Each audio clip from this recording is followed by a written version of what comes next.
Hello everyone, minded talks पे आप सबका स्वागत है। आज हमारे साथ अंकुर धामा जी उपस्थित हैं, जो पैरा ओलंपिक्स के रनर हैं। इनका जन्म 7 जुलाई 1994 में हुआ था। इन्होंने अपनी प्राथमिकता शिक्षा जेपीएम सीनियर सेकेंडरी स्कूल में ली। उसके बाद ये सेंट स्टीफेंस कॉलेज के अंदर एमए इन हिस्ट्री करें। इनके कोच डॉक्टर सत्यपाल सिंह जी रह चुके हैं। इनको 2018 में अर्जुन अवार्ड मिला है, national award for employment of disability मिला है, गोल्ड मेडल 800 मीटर्स मिला है नेशनल पैरा एथलीट्स 18 के अंदर 18 में। ये रिप्रेजेंट कर चुके हैं रियो पैरा ओलंपिक्स को 2016 में, 2014 कोरिया में पैरा एशियन गेम्स में एक ब्रॉन्ज, 2 ब्रॉन्ज और 1 सिल्वर मेडल मिला है 800 मीटर्स के अंदर। गोल्ड मेडल मिले हैं इनको 800 और 1500 मीटर्स में मलेशियन ओपन चैंपियनशिप 2018 में, वर्ल्ड यूथ स्टूडेंट चैंपियनशिप में 2 मेडल मिले हैं। सर, आपका माइंडेड टॉक्स पे बहुत बहुत स्वागत है sir. I welcome you, sir. And first of all, congratulations on आज 29 अगस्त है और आज नेशनल स्पोर्ट्स डे है। तो यूजुअली नेशनल स्पोर्ट्स डे पर अर्जुन अवार्ड्स डिक्लेयर किए जाते हैं। तो first of all congratulations from our side to you कि आप एक अर्जुन अवार्डी हैं। तो मैं पूछना चाहती हूँ कि आपका thank you Arjun ma'am. Award के बाद में क्या जिंदगी बदली, क्या चेंजेस आए आपके? आप प्लीज अगर शेयर कर सकते हैं तो हमारे साथ। अर्जुन पुरस्कार से सम्मानित होने के बाद जिंदगी में एक जिम्मेदारियां बढ़ जाती हैं जी। और क्योंकि हम काफी लोगों के लिए प्रेरणा का स्रोत हो चुके होते हैं, वो इस मुकाम को पाना चाहते हैं, तो हमारी ये जिम्मेदारियां बनती हैं कि हम एथलीट्स के लिए एक आइडियल सिचुएशन प्रेजेंट करें और साथ ही साथ समाज को भी एक रोल मॉडल की तरह दिखें। ये एक जिम्मेवारी भी है और एक इंसानियत नैतिक कर्तव्य भी है। अर्जुन पुरस्कार मिलने के बाद देखा जाए तो गवर्नमेंट की फैसिलिटीज कुछ बढ़ जाती हैं। वो जी जी अलग अलग स्टेट्स में उनका अलग अलग तरीके से पॉलिसीज हैं, तो वो एक अलग विषय है। पर लेकिन जहां तक मैं समझ पाया हूं, इससे हमारे उत्तरदायित्व और कर्तव्य बढ़ जाते हैं। सर, आप अपने पैरा ओलंपिक्स के साथियों को क्या मैसेज देना चाहेंगे, और जो हमारे अभी तक मेडल्स मिल चुके हैं सर, उनके लिए आपका क्या मैसेज है सर? मैं सबसे पहले अपने जो पैरालंपिक खेलने मेरे साथी फ्रेंड्स जो गए हुए हैं, उनके लिए मेरे लिए यही संदेश है कि हम सब, पूरा देश उन सब के लिए ईश्वर से दुआएं मांगता है और साथ ही साथ हम चाहते हैं कि वह हिंदुस्तान का नाम बहुत ऊंचाइयों पर ले जाएं और वो हमारे लिए झोली भर पुरस्कार लाएं। साथ ही साथ भाविना जी को टेबल टेनिस में रजत पदक जीतने के लिए और निषाद कुमार को हाई जंप T46 में रजत पदक जीतने के लिए मैं शुभकामनाएं देता हूं। और देशवासियों के आज खेल महोत्सव, जो आज भारत का स्पोर्ट्स डे है, ये एक हमारे लिए आज गर्व का दिन वैसे हो गया है क्योंकि हमने आज पैरालंपिक्स में 2 पुरस्कार जीते। तो एक सच्ची श्रद्धांजलि भी ध्यानचंद जी को मैं समझता हूं हमारे खिलाड़ियों ने दी है। जी, बहुत ही बढ़िया सर। सर, जैसा हमें जानने को मिला सर, आपका विजन लॉस जो होने लगा था सर, 4 साल की उम्र में स्टार्ट हुआ था सर। थोड़ा उसके ऊपर बता पाएंगे सर कि क्या क्या सीरीज रही थी सर, कहाँ कहाँ दिखाने गए थे, फैमिली पे कैसा इम्पेक्ट था सर, और कैसे आपने सब मैनेज किया, और थोड़ा बता पाएंगे? जब मैं 4-5 साल का था तब विजन बहुत ही ग्रेजुअली, बहुत ही स्पीड से डाउन हुआ। उसके बाद काफी मैंने ऑपरेट भी कराया, मेरे पेरेंट्स ने अराउंड 7 to 10 बार तो कम से कम छोटा बड़ा ऑपरेशन मेरा हुआ इसका। दिल्ली भी दिखाया, चेन्नई में भी दिखाया, लेकिन आंखों की रोशनी में कोई फायदा नहीं पहुंचा। फिर डॉक्टर ने ही सलाह दी कि आप, मेरे पेरेंट्स को, कि इन्हें आप स्कूल में एडमिशन दिला दीजिए जिससे ये पढ़ पाएंगे। तो 2001 में मैंने जेपीएम सीनियर सेकेंडरी स्कूल में एडमिशन लिया। उसके बाद धीरे धीरे मुझे पता चला कि स्पोर्ट्स होते हैं, डिफरेंटली एबल भी पार्ट लेते हैं। और विशेष तौर पर मेरा स्कूल एक पूरा ब्लाइंड स्कूल है, तो उसमें विजुअली इम्पेयर्ड लोगों का लिए बहुत अच्छा इंफ्रास्ट्रक्चर था। तो ये सब तमाम चीज़ें मुझे वहीं से पता चली, तब आगे चीज़ें बढ़ती गई। फिर ये कड़ी सिलसिलेवार ढंग से आगे बढ़ी। सर, मैं एक चीज वो जानना चाहूंगा कि 4 साल की उम्र में जब ये हुआ तो फैमिली ने इस चीज को कैसे एक्सेप्ट किया? आपके सामने क्या क्या तकलीफें थी? आपने इस चीज को, क्योंकि 4 साल की उम्र में तो आपको मतलब इतना ज्यादा ओरिएंटेशन भी नहीं था घर पे, और इकोनॉमिकली वाइज उनके लिए भी ये टफ रहा होगा, तो ये सारी सिचुएशंस को फैमिली ने कैसे सपोर्ट किया या कैसे हैंडल की? आपको कैसे उन्होंने एक्सप्लेन किया ये सब, और आप इससे ओवरकम कैसे हुए कि मतलब 4 साल तक तो आप बिल्कुल सब सही था करके, और मतलब अधूरा लगा होगा आपको, और आपने इतनी छोटी सी उम्र में इतनी बड़ी बात एक्सेप्ट कैसे की सर? देखिए, ये समझ पाना तो फैमिली के लिए अब भी बड़ा मुश्किल है, पर लेकिन उन्होंने उस समय, मेरे पेरेंट्स ने ये बहुत अच्छा निर्णय लिया, और मैं समझता हूँ कि एक बहुत अच्छा निर्णय साबित हुआ।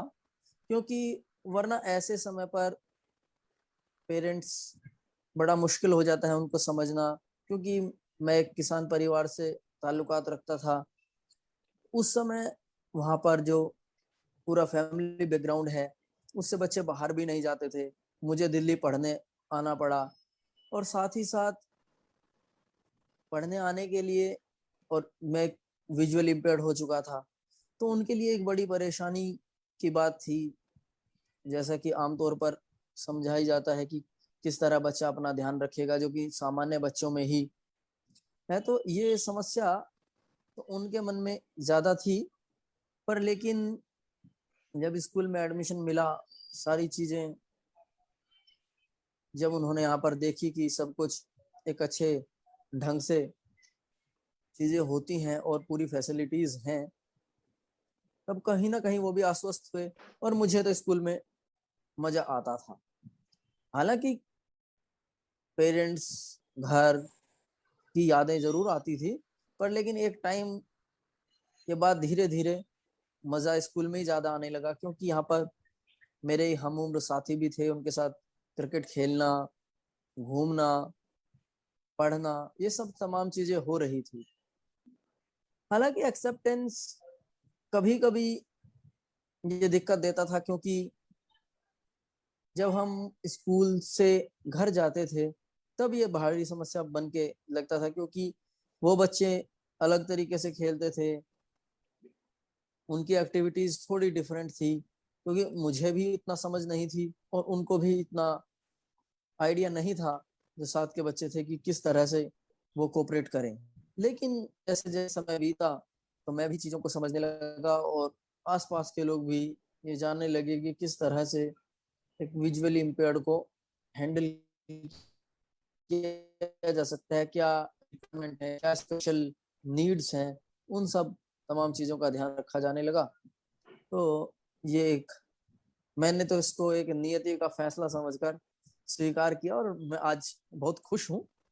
मेरे को जी इस बात से कोई दिक्कत नहीं है कि मैं देख नहीं सकता, लेकिन ईश्वर की कृपा कृपा से मैं सब समझ सकता हूँ और अच्छे से चीजों को हैंडल कर पाता हूँ। जी। सर, स्पोर्ट्स कितने इम्पोर्टेंट रोल प्ले करती है, और डॉक्टर सत्यपाल सिंह, उनका क्या रोल रहा है आपकी लाइफ में? देखिए, स्पोर्ट्स की कोचिंग कोचिंग तो किसी भी फील्ड में हो, वो तो उसका तो अपना ही एक बहुत ही जी महत्वपूर्ण स्थान है। स्पेशली अगर बात करें सत्यपाल सर की कोचिंग का, सत्यपाल सर के जिंदगी में अहमियत का, तो वो बहुत मुख्य रोल उन्होंने अदा किया।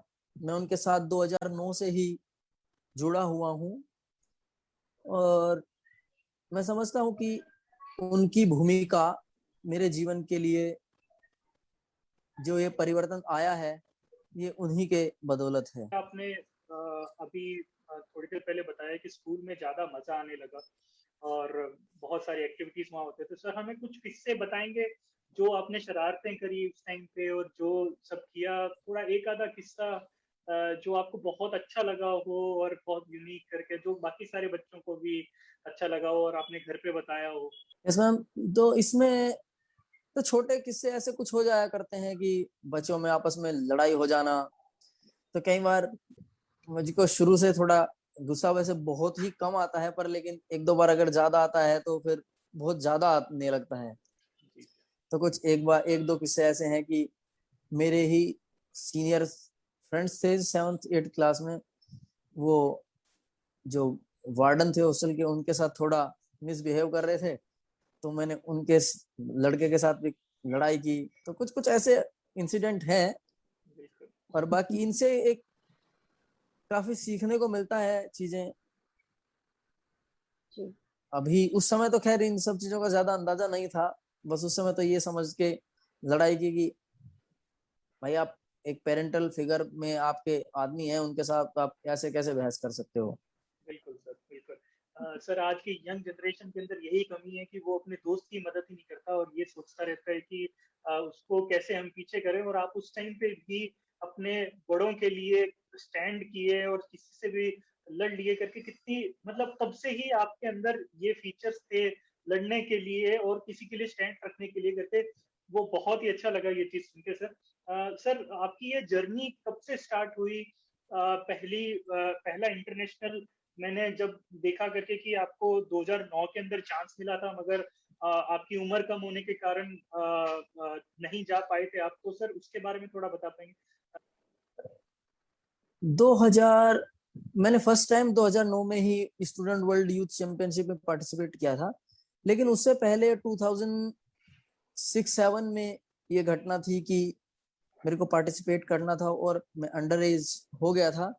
लेकिन उस समय की भी एक घटना खास है। जी सर।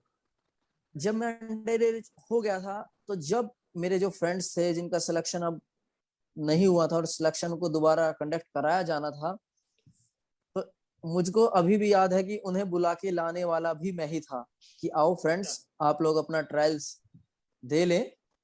मतलब मैं अंदर से दुखी था, पर लेकिन मैं उनके ट्रायल्स में शामिल भी हुआ और उस ट्रायल्स को कंडक्ट कराने में अपने टीचर्स की मैंने हेल्प भी की। मैं कभी कभी इस किस्से को आज भी ऐसे सोचता हूँ कि हमने उसके बाद बड़े होते गए, 12th तक पढ़ा, ग्रेजुएशन में पढ़ा। एक समस्या बहुत देखने को मिलती है कि लोग नोट्स तक नहीं देना चाहते एक दूसरे को, और उस बचपन की उम्र में ये काम मुझे भी कभी कभी हैरत अंगेज सा लगता है। बहुत ही बढ़िया सर। मतलब आप सपोर्टिव रहे हैं और आपके जैसा दोस्त हर जना एक्सपेक्ट करता है अपनी लाइफ में, और अगर आपके जैसे दोस्त हो तो शायद आगे हर जना जा सकता है सर। सर मैंने एक और देखा था सर कि आपकी स्कूलिंग और आपका कॉलेज जो एमए सेंट स्टीफन हुआ, तो सर आपके दोस्त वगैरह कुछ आपको टोंट वगैरह मारते होंगे या फिर बुली करते होंगे, आपको सेम चीज नहीं मिलती होगी, सेम रिस्पेक्ट नहीं मिलती होगी, तो आप उसको ओवरकम कैसे करते थे? और अगर आपके तरीके लोग आजकल आजकल तो ऐसा है कि अगर शायद शर्ट भी थोड़ी गंदी हो जाए और दूसरा जना किसी को कह दे करके तो वो उस पर बुरा मान जाता है करके, और आपके लिए तो मतलब वो इतना होने के बाद भी आप उसको कैसे ओवरकम करते थे? How you manage everything fine? नहीं सर, ऐसे विशेष तौर से मेरे साथ ऐसा कभी कुछ हुआ नहीं। मेरे सर्कल में थे और जो आसपास भी थे लोग काफी सेंसिटाइज थे, वो चीजों को अच्छे से समझते थे। अगर कभी ऐसा कुछ हुआ भी तो मैंने इस चीज को ज्यादा ध्यान नहीं दिया और उस सब चीजों को नजरअंदाज करते हुए कोशिश की कि पॉजिटिव वे में इन लोगों को समझाया जाए। लेकिन अगर मैं बात करूं अपनी कॉलेज लाइफ की, तो मेरे को मेरे फ्रेंड्स काफी रिस्पेक्ट देते थे। और वो एक being a sports person plus मेरा स्टडी भी काफी अच्छा था, तो वो मेरे को काफी ताज्जुब के साथ कहते थे कि यार तुम कैसे मैनेज कर लेते हो। और मेरे टीचर थे एचओडी डॉक्टर रोहित वांचू जी, वो काफी प्रशंसा किया करते थे इस बात की कि वो देखो ट्रेनिंग भी करके आते हैं और यहाँ पे डायरेक्ट क्लास में भी आ जाते हैं। हाँ, कॉलेज में मुझे बस एक बात की परमिशन बहुत अच्छी मिली हुई थी कि मैं ट्रेनिंग करके सीधा कई बार बस विदाउट ब्रेकफास्ट बिना नहाए मैं डायरेक्ट क्लास में चला जाया करता था, चाहे मैं शॉर्ट्स में हूँ या लोअर में हूँ, तो वो कोई इतना मेरे लिए इशू नहीं होता था। वरना हमारा कॉलेज थोड़ा सा स्ट्रिक्ट था इस मामले में, लेकिन वो इस चीज को अप्रिशिएट किया करते थे कि आप कम से कम लोग बंक किया करते हैं, वहीं पे आप क्लास में कम से कम आने की आपकी इच्छा तो है। ओके। तो सर अगर आप स्पोर्ट्स में नहीं एक्टिव होते तो आप क्या प्रोफेशन को चूज करना प्रेफर करते? मैम, मेरा प्राइमरी कंसर्न जो रहा है वो एजुकेशन था, सेकेंडरी स्पोर्ट्स। ये ऐसा इसलिए था क्योंकि 2014-15 तक पैरा स्पोर्ट्स इतना डेवलप नहीं हुआ था और अब फ्यूचर फ्यूचर सिक्योरिटी काफी मुश्किल थी। तो ऐसे में बड़ा मुश्किल हो जाता है कि आप अपने फ्यूचर के बारे में ना ध्यान दें। तो मैंने प्राइमरी मेरा एजुकेशन ही होता था, उसके लिए मैं हमेशा ये कोशिश की कि एक स्टेबिलिटी फैक्टर तलाशने की कोशिश की जिसमें गवर्नमेंट जॉब को सबसे पहले अचीव करना। ऐसा मैंने किया भी। आफ्टर ग्रेजुएशन मेरे को यूनियन बैंक ऑफ इंडिया में जॉब मिला, लेकिन उसके बाद अब मेरे को स्पोर्ट्स अथॉरिटी ऑफ इंडिया में एज ए कोच काम करने का मौका मिल रहा है, तो मैं यहाँ पे ज्यादा खुश हूँ। जी सर। तो सर आपको लगता है कि अब पैरा एथलीट्स के लिए इंफ्रास्ट्रक्चर और स्पोर्ट्स फैसिलिटीज में कुछ चेंजेस आए हैं? हाँ, पैरा एथलीट्स के लिए इंफ्रास्ट्रक्चर बढ़ा है, डेवलपमेंट भी हुई है, साथ ही साथ गवर्नमेंट की पॉलिसीज भी बेहतर होती जा रही हैं, इक्वेलिटी हर तरफ आ रही है।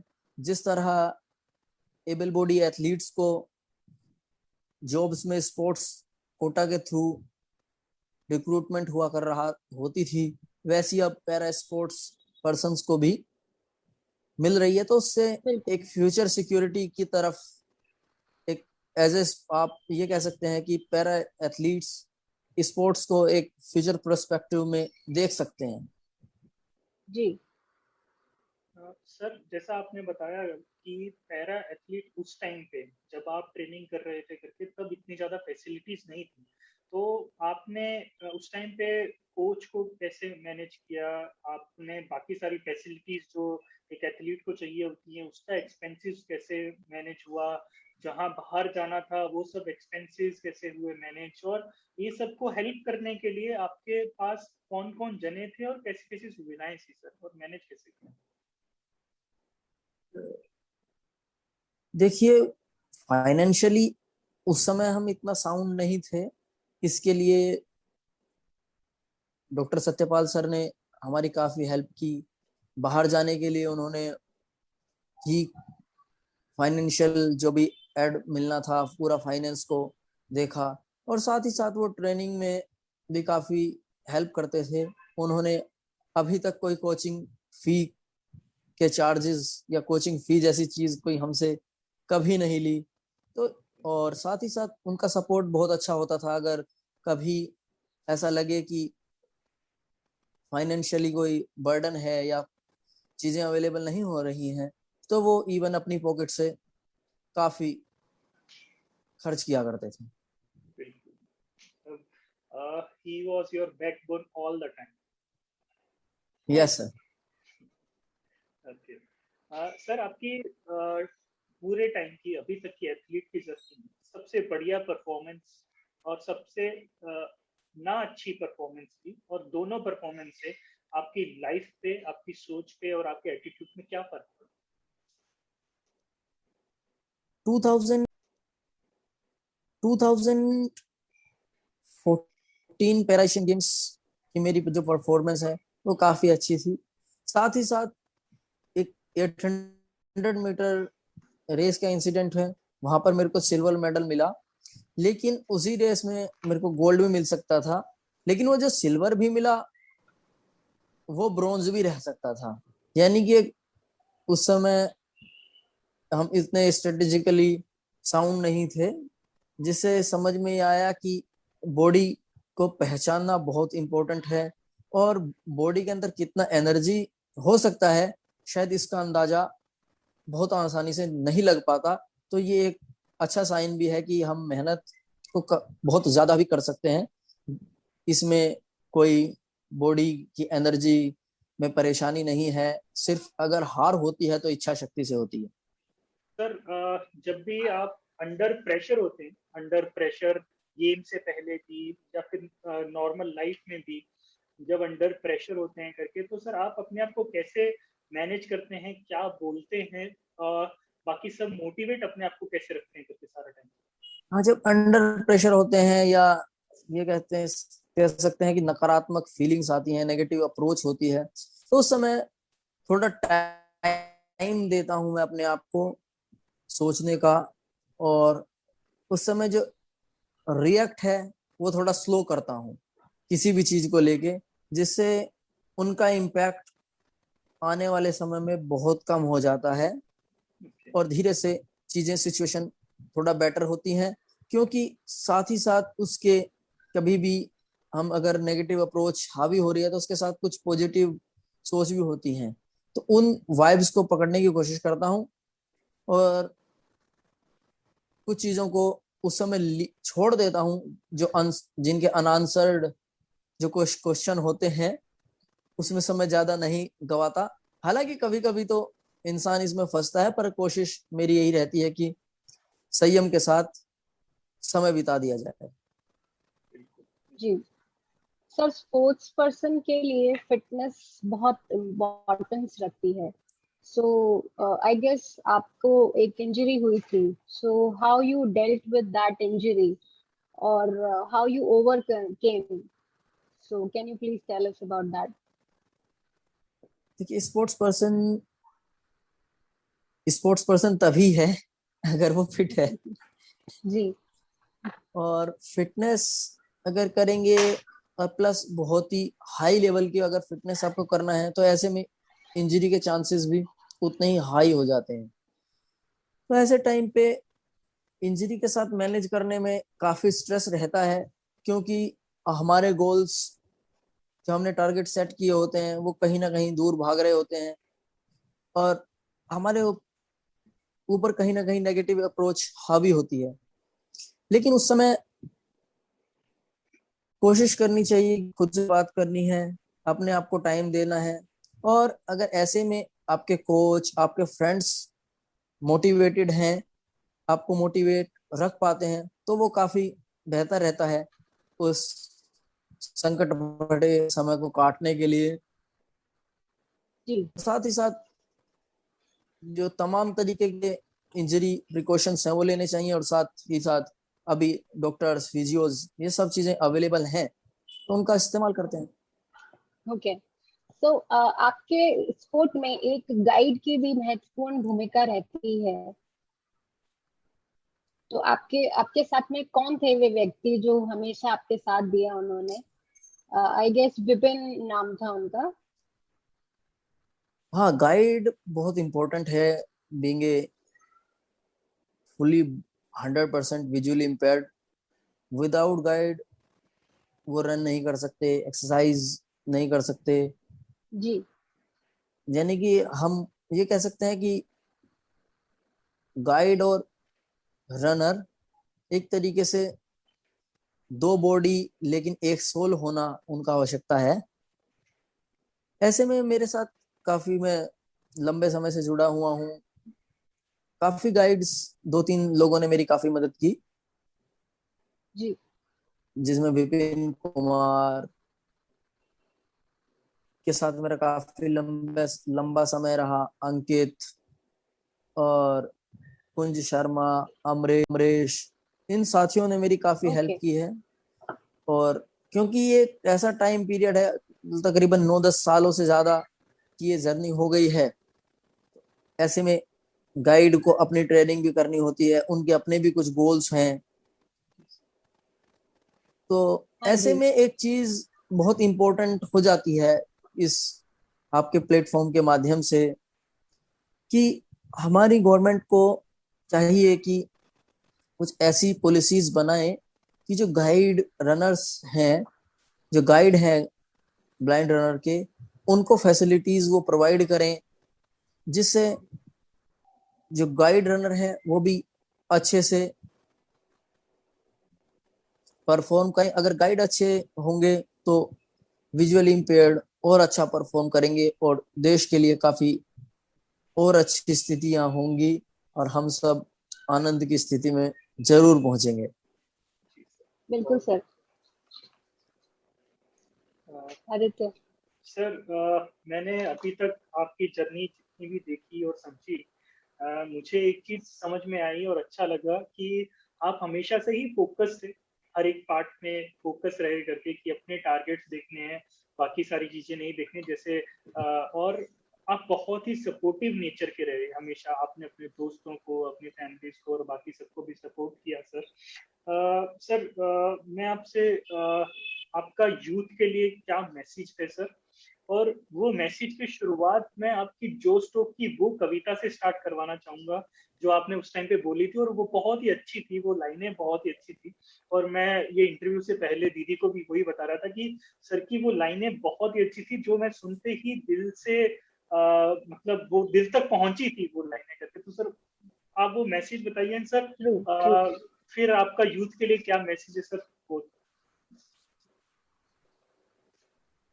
जोश टॉक में जो लाइनें थी, अभी थोड़ा सा माइंड में बिल्कुल नहीं आ पा रही है। अगर आप कुछ भी बता पाएंगे तो मैं बहुत अच्छे से उसे बता दूंगा। लेकिन मैं अपने युवा साथियों से तो हमेशा से मेरी ये एक अपील रहती है कि वो फोकस्ड रहें, अपने जिस काम को कर रहे हैं उसमें समय ज्यादा से ज्यादा दें, और कभी भी कार्य को करते समय उस काम को बीच में ना छोड़ें। अगर आपने किसी भी कार्य को आप बीच में छोड़ने लगते हैं तो आप कहीं ना कहीं अंदर से कमजोर पड़ जाते हैं, और आप फाइनल रिजल्ट्स तक नहीं पहुंच पाते। ऐसे में जर्नी काफी भयानक हो जाती है। और साथ ही साथ मैं अपने युवा साथियों से ये भी उम्मीद करूंगा कि आपके पास 24 आवर्स हैं, उनको अच्छे से यूज कीजिए। अपने गुरुजन, अपने सीनियर्स, इन सब की रिस्पेक्ट कीजिए, और जो आपको आपके शुभचिंतक हैं और अच्छे मार्ग की तरफ ले जाते हैं उस पर अमल करने की कोशिश कीजिए। हालांकि युवाओं में ये समस्या थोड़ी है कि वो बहुत जल्दी से अपने निर्णय बदलते हैं, उनका लाइफस्टाइल थोड़ा अलग है, और एक अच्छा श्रोता बनने की हमारे युवाओं को आवश्यकता है। बिल्कुल सर। सर, आपकी लाइफ का हर एक मोमेंट हमारे लिए भी इंस्पिरेशन है। और मुझे आज लगता है कि जैसे आप अपने दोस्तों को सपोर्ट करते हो, तो आपकी दोस्त की लिस्ट के अंदर आज हम 2 भी ऐड हो गए, और हमारे को आपका सपोर्ट आगे भी मिलता रहे सर। और हम आपकी आगे की जर्नी के लिए बहुत सारी विशेष देते हैं माइंडेड टॉक्स के थ्रू, और जितने भी हमारे श्रोता हैं सुनने वाले, और जो जो आपको सुने sir, wish you good luck and so many wishes for your health and आप बहुत सारी गोल्ड मेडल्स और हमारे देश का नाम रोशन करते रहें सर, ऐसे ही। Thank you best sir, wishes. Thank you. Best wishes. Thank you ma'am.